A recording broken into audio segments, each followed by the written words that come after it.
What is emptiness? Emptiness to me is the feeling of being left out. It's not belonging anywhere and just feeling empty and sorrowful. So a person can be empty? Yes, definitely in my opinion. What about a thing? I think a thing can be empty if it doesn't relate to you in a certain way. I think again it ties back to your personality. What is emptiness? What is emptiness? I think emptiness is the state of sort of being hollow. I mean, there are different ways to look at it.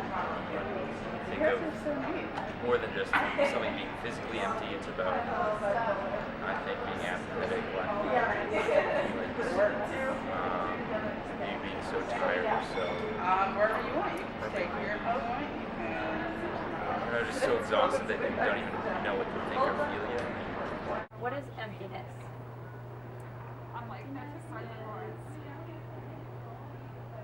Having nothing inside you, feeling lonely. Can a thing be empty? Like, can this table be empty? No, Why? well, because I'm a science major, so I always have to think of it like that. Say a little bit more about that. What do you mean that it's not empty then? That there is always something in the air, whether we don't know what it is, hydrogen, oxygen, and it's always floating around. So technically, it is on the table, and the table is made up of matter. So the matter can't be empty. What is emptiness to you?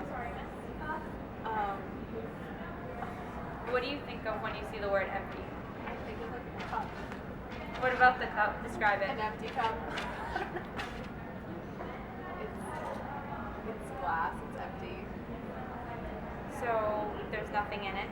Exactly. What about if a person was empty? What would that mean? They are depressed or sad. What is emptiness?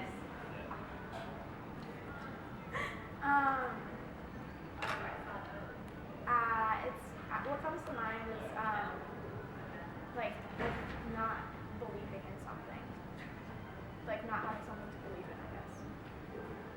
What do you think? I don't know, it's just like a black hole. A black hole. So what are images that come to mind when you think of emptiness? Like not nothing, like no images. Nothing. I don't know. So a black hole, anything else? A soulless human person. So if someone were to be described using emptiness, what kind of person would they be?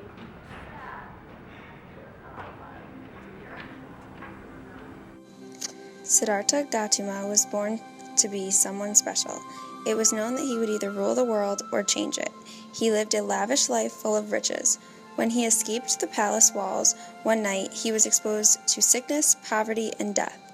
Siddhartha came to the realization that no matter how beautiful your wife or how rich your kingdom was, this did not guarantee happiness. Siddhartha escaped from the palace one night, leaving his wealth and family behind.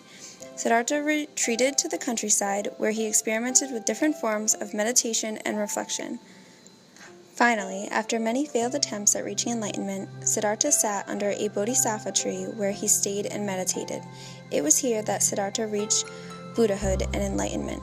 The demon god Mara tried as he might to attempt the Buddha, could not draw him out of meditation. In time, Siddhartha reached enlightenment and became the very first Buddha. His doctrine of the Four Noble Truths and the Eightfold Path calls on all people to relinquish their attachments, their dukkha, which causes suffering.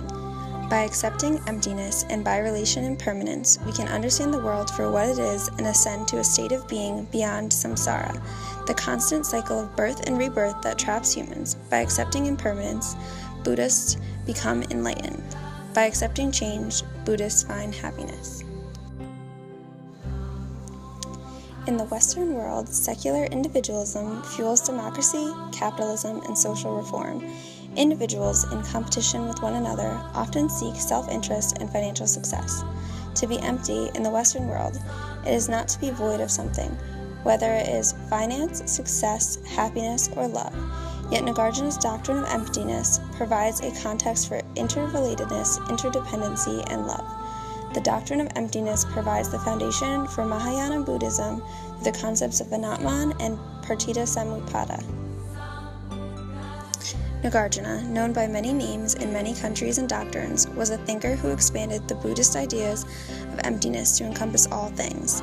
Everything from the material world to the words in which we spoke of the material were empty. To crave emptiness, or the nirvana that arose from its understanding, was, according to Nagarjuna, an attachment and contradiction, as all things are empty, including emptiness itself. The very word emptiness only refers to an idea, a sketch, and to instill the word a meaning is to instill permanence. Permanence is falsehood, and is at the root of all suffering, but through extending emptiness to all realms, including the metaphysical, the illusion of falsehood can be broken, and when the illusion of all things permanent is ended, true transformation and change may begin. For Nagarjuna, there is another fundamental component to emptiness, and that is change, the nature of reality itself. While we may not have an inner being, a sense of sabhava, what we do have is constantly shifting, unfixed, and evolving self. In a person's life, they do not have the same core from infancy to adulthood. Rather, they shift, they grow, and they become new with each stage of their life, changing and adapting and taking on new roles. This woman, in her lifetime, may be a daughter, a girlfriend, a mother, a wife. She may be a student, a worker, a boss, a president. She could be kind or she could be cruel. She could be any of these things. For in emptiness, she holds the potential for all of them. Some philosophers chose to use the term fullness to express this, believing that rather than being inherently empty, we are in fact full of possibilities. However, it is translated within emptiness lies change.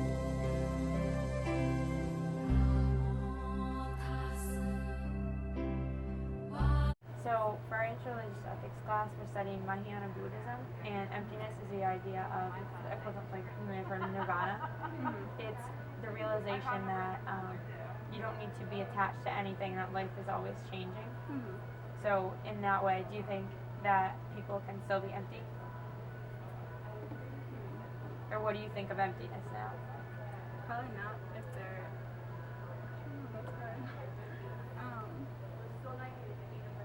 If they're always changing, then there has to be something for them to change. So I guess they can't always be. Do you think that, like in Mahayana Buddhism, then emptiness is more of a thing or like a concept? I'd say more of a concept. And it is, emptiness is the realization that everything is interconnected. It's known more commonly as nirvana, when you finally reach the understanding that nothing can, be consistent forever. Everything is always changing. So in thinking about that, now when you get emptiness. Well, I think that sort of flips everything from a Western to an Eastern perspective, because I think it's definitely obviously a positive view.